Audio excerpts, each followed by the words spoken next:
السلام عليكم ورحمة الله وبركاته. ازيكم عاملين ايه؟ يا رب تكونوا بخير وبأفضل حال. هنعمل مع بعض النهاردة صينية كده أجنحة مشوية كده رهيبة، هتعجبكم ان شاء الله لما تجربوها. اول حاجة كده نسمي الله ونبدأ نشوف هنعمل ايه. لو انتوا فاكرين في فيديو قبل كده عملت معاكم فراخ مشوية وكان فاضل معانا شوية كده من التتبيلة، فعناها في الكيس مع بعض وحطيناها في الفريزر. طلعتها كده النهاردة اهوت وسبتها تفك شوية، بس هي دلوقتي ما فكتش خالص يعني، عشان كنت مستعجله كده فطلعتها وبدات ادق عليها كده بايد الهون لحد لما فكت شويه. غسلت الاجنحه بتاعتي كويس بدقيق وخل وليمون وشطفتها كويس، وبدات بقى احطها كده واتبلها عشان هنشويها.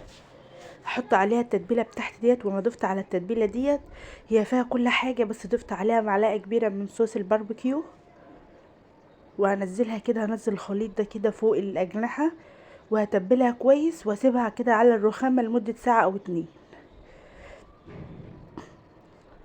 زي ما انتوا شايفين كده. وكمان جهزت معايا كده بطاطس، قطعتها كده شيبسي وحطيت عليها خل وليمون وملح.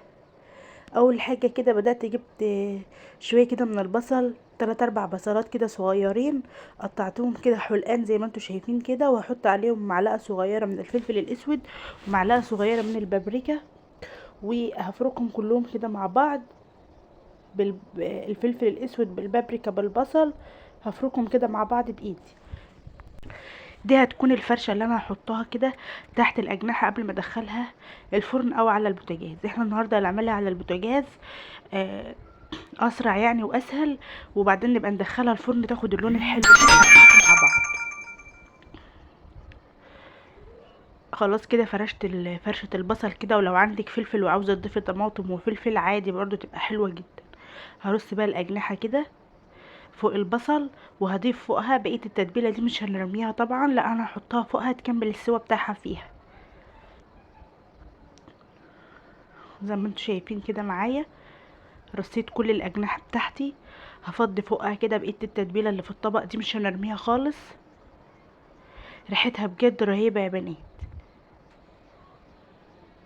هحطها بقى على عين البوتاجاز من فوق لحد لما تستوي، وبعدين نبقى ندخلها الفرن. وهنعمل النهارده مع بعض كده شويه لسان عصفور بالخلطه كده جميل.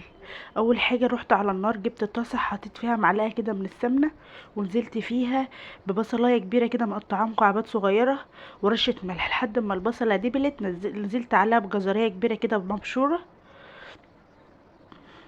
وقلبتهم برضو مع بعض، ونزلت عليها كده بطماطمايه كبيره برضو مقطعاها مكعبات صغيره، وضفت عليها توابل فلفل اسود وكمون وبهارات فراخ وبابريكا وسبع بهارات، وزودتها نص كوبايه ميه وسبتها بقى ايه تستوي. هحمر بقى العصفور، حطيت معلقتين من الزيت عليهم معلقه سمنه، وهحمر بقى العصفور زي ما انتوا شايفين كده. بعد ما العصفور اتحمر معايا كمان التسبيكه بتاعتي ديت خلاص استوت، هنزلها فوق العصفور. ايدي في العصفور كده علشان ما يبقاش واحده وواحده. خلاص نزلت عليه الخلطه بتاعتي كده، اقلبهم كده كويس مع بعض، وهضيف الميه، ولو عندك شوربه وعايزه تضيفيها برضو تبقى حلو. لحد لما النار عاليه لحد لما العصفور اتشرب الميه، قلبته كده وهدى عليه النار واسيبه يكمل سواه. وكمان الاجنحه بتاعتي دخلت في السوا كده، استوت تقريبا. هدخلها بقى الفرن تاخد اللون الجميل. وهنعمل مع بعض عصير مانجا. طلعت المانجايه كده من الفريزر وهي متجمده، غسلتها تحت الحنفيه وبدات ان انا اقشرها كده بالمقشره. وهنعمل بقى طبق سلطه كده جنب الاكل. شايفين بقى الصينيه بتاعتنا بعد ما طلعت من الفرن شكلها بجد يفتح النفس، وريحتها قلب البيت، وطعمها جميل جدا جدا. وخلاص العصفور بتاعنا كمان استوي وبقى زي الفل. تعالوا بقى خلاص الاذان بيأذن، تعالوا نغرف بقى الاكل بتاعنا. عملت كده فطار عظمه كده من اقل حاجه وفي اقل وقت. عملت معاكي حاجه كده عظمه تشرفك لو طب عليكي ضيف ولا اي حاجه، برضو مش وحشه ان انت تقدميها قدامه. حاجه كده اقتصاديه وسهله وبسيطه، تاخدش منك اي وقت خالص. اتمنى يكون الفيديو عجبكم. لو الفيديو عجبكم بقى متنسوش اللايك والشير وتشتركوا في القناه وتفعلوا زر الجرس عشان يوصل لكم كل فيديو جديد. شايفين بقى نزوق الطبق بتاعنا كده.